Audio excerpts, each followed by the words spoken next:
G one by one میں دیکھ رہا ہوں ایوری ون شوڈ گیٹ, لیکن آج بہت شکریہ اسپیکر صاحب. میں اصل میں خواجہ آصف صاحب نے جس موضوع پر یہاں بات کی تھی اس پر میں بات کرنا چاہ رہی تھی, لیکن یقیناً جو ساتھیوں کے کنسرنز ہیں وہ ایڈریس ہونے چاہیے اور ہمیں مل کر اس ملک کے لیے جو ممکن ہو سکے اس مختصر عرصے میں, کیونکہ نقصان بہت ہوا ہے, بالخصوص 4 برسوں میں جو کچھ ہوا ہے وہ سب کے سامنے ہے. اب کوئی روز بین کچھ بھی بجا لے, لیکن واقعتاً پاکستان کو 4 برسوں میں بہت زیادہ نقصان اٹھانا پڑا ہے. اندرونی سطح پر بھی اور ملک سے باہر بھی ہمیں اپنی جو پرسیپشن ہے, جو پاکستان کا سٹیچر ہے, اس کو نقصان پہنچا ہے. اور اس کے لیے ہمیں بہت ضروری ہے کہ اپنے تمام جو یہاں ساتھی ہیں قابل احترام ہیں, بھوتانی صاحب کا میں ذاتی طور پر بہت احترام کرتی ہوں, خاندانی آدمی ہے, پولیٹیکل آدمی ہے, اور وہ صحیح ایک بات انہوں نے بہت اچھی کی کہ میں فنڈ کا نہیں عزت کا بھی بھوکا تھا اور اسی لیے میں یہاں آیا ہوں. تو یقیناً عزت سے بڑھ کر کوئی چیز نہیں ہوتی, اور ان کو اپنے علاقے کے بھی جو کنسرنز ہیں وہ ایڈریس کرنے اس فورم پر, اسی لیے الیکٹ ہو کر لوگ آتے ہیں. جو کہ پچھلے جو وزیر اعظم رہے ہیں ان کو یہ بات کبھی سمجھ نہیں آئی, اور اسی لیے وہ کہتے نظر آئے کہ میں آلو اور ٹماٹر کے داموں کے لیے وزیر اعظم نہیں بنا تھا. نہیں, پچھلے وزیر اعظم, کیونکہ آپ میری بات کی تائید کریں گے میں اس لیے آپ کو دیکھ رہی ہوں. تو میں یہ بات اس لیے زیادہ اصرار سے کہوں گی کہ بلوچستان کے ساتھ جو مسائل ہیں اور ان کی محرومیاں ہیں ان کو لفاظی سے نہیں, ان کو ایکشن سے ایڈریس کرنے کی بہت ضرورت ہے.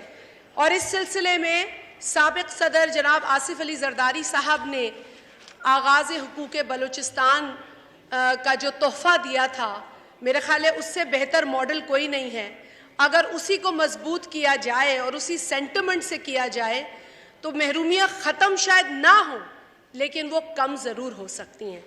سر, میں بات یہ کرنا چاہ رہی ہوں کیونکہ خواجہ آصف صاحب نے ایک بہت ہی حساس موضوع کو یہاں پر چھیڑا ہے, اور یقیناً بحیثیت پارلیمنٹیرین اور پاکستان کی قومی اسمبلی کی رکن کی حیثیت میں میں بھی چاہتی تھی کہ اس میں میں اپنا حصہ ڈالوں. اور یقیناً جو ایک ایم پی ہیں کنیڈین پارلیمنٹ کے, مسٹر ٹام کمیک ان کا نام ہے, اور وہ ڈیپوٹی اپوزیشن لیڈر بھی ہیں غالباً وہاں, انہوں نے کنیڈین پارلیمنٹ کے اندر کھڑے ہو کر جو تقریر فرمائی ہے, ہمیں حیرت اس لیے ہوئی کیونکہ ہمیں بڑی مثالیں دی جاتی ہے. ہماری قوم کو تو شاید دنیا میں وہ مقام حاصل نہ ہو, لیکن شاید کینیڈا کی پارلیمنٹ اور کنیڈین پارلیمنٹیرین کو شاید بہت اونچے سٹیٹسز جو ہے وہ نصیب ہوتے ہیں, وہ جہاں بھی چلے جاتے ہیں. لیکن ہمیں افسوس یہ ہوتا ہے کہ جب اس پارلیمنٹ میں کھڑے ہو کے کوئی بات کرتا ہے تو اس بات کو فیکٹس سے ہٹ کر کیا جاتا ہے. اس بات کو سویپنگ سٹیٹمنٹ تو میں کہہ سکتی ہوں لیکن فیکچول سٹیٹمنٹ میں نہیں کہہ سکتی. And I am actually appalled at how this Canadian parliamentarian has stated something which he has not even researched about. I am truly offended as a Pakistani and as a parliamentarian of Pakistan to hear what this Canadian parliamentarian had to say on the floor of his parliament.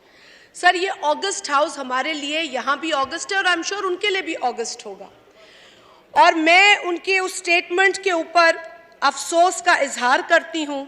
اور جس طریقے سے خواجہ آصف صاحب نے کہا, I'll be very careful in saying what I'm saying because at no cost to hurt the relation between Pakistan and Canada.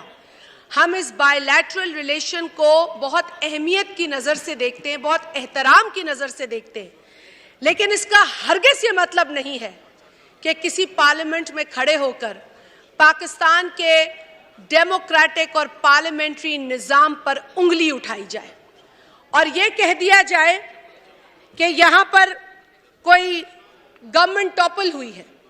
سر یہ ہے پاکستان کا آئین. یہ گورنمنٹ ٹاپل کرنا نہیں لیکن نو کانفیڈنس موشن کا ذکر ضرور کرتا ہے. آرٹیکل بالکل article 95 of the constitution. Sir the fact is جو ان کی بات تھی تو وہ اپروپریٹ نہیں تھی, لیکن اپروپریٹ یا فیکچول بات یہ ہے کہ Pakistan is a sovereign nation. Pakistan is a nuclear nation. Pakistan has a democratic parliamentary system that has to be respected at all costs. سر پاکستان کے پارلیمانی نظام میں اگر میجورٹی کوئی کھو بیٹھتا ہے تو اس آئین کے آرٹیکل 95 کے تحت اس کے ساتھ کیا ہوتا ہے وہ پروسیس درج ہے. This is the constitution of Pakistan. So before another parliamentarian from another country in another parliament raises a question on the parliamentary democracy of this country, he or she must read the constitution of Pakistan.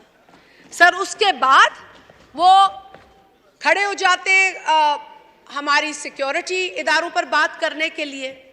اور حیرت تو مجھے یہ ہے کہ پہلے تو میں وہ فیکٹس بیان کروں جس کے تحت جو سابقہ وزیر اعظم ہیں جن کو سابقہ ہونے کے بعد نفسیاتی جو ہے بہت پریشر محسوس ہو رہا ہے اور وہ مستقل نفرت آمیز بیانات دے رہے ہیں جسے میں فتنہ بھی کہہ سکتی ہوں. میں فتنہ کہوں تو غلط نہیں ہوگا. سر وہ جھوٹ پہ جھوٹ بولے چلے جاتے ہیں, جلسوں میں تو جھوٹ بولتے ہیں, لیکن وہ ایک انٹرنیشنل ٹاک شو پہ بیٹھے تھے. بیکی اینڈرسن نامی ایک اینکر خاتون ہیں.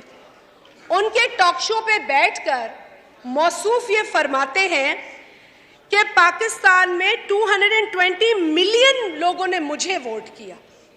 جھوٹ سفید جھوٹ. اب میں بتاتی ہوں یہ جھوٹ کیسے. سر پہلی بات تو یہ سر مجھے 2 منٹ دے دیں پلیز.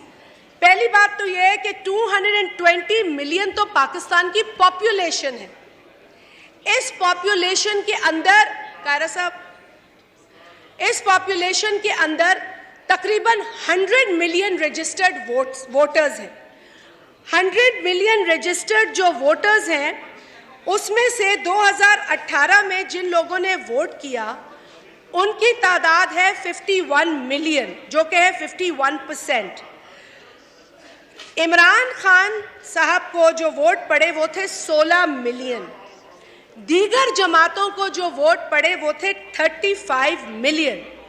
اس حساب سے سابقہ وزیر اعظم عمران خان کو صرف 7.5% آف دا 220 ملین ووٹ پڑے.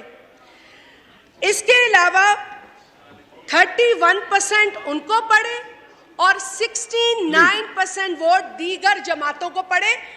اور اگر کوئی شخص اس ہاؤس میں میجورٹی کھوتا ہے تو پھر اسے اپوزیشن بینچز میں بیٹھنا ہوتا ہے, باہر بیٹھ کے پاکستان کو گالیاں نہیں دینی ہوتی. Sir, I just want to conclude by saying that I would appreciate if the Canadian government and the Parliament itself take notice of this irresponsible statement or comments made by Mr. Tom. And I would also at the same time suggest کہ جب مداخلت کی بات آتی ہے نا speaker صاحب تو اس کو کہتے ہیں مداخلت. This is how. یہ پیچھے کون کھڑا ہے؟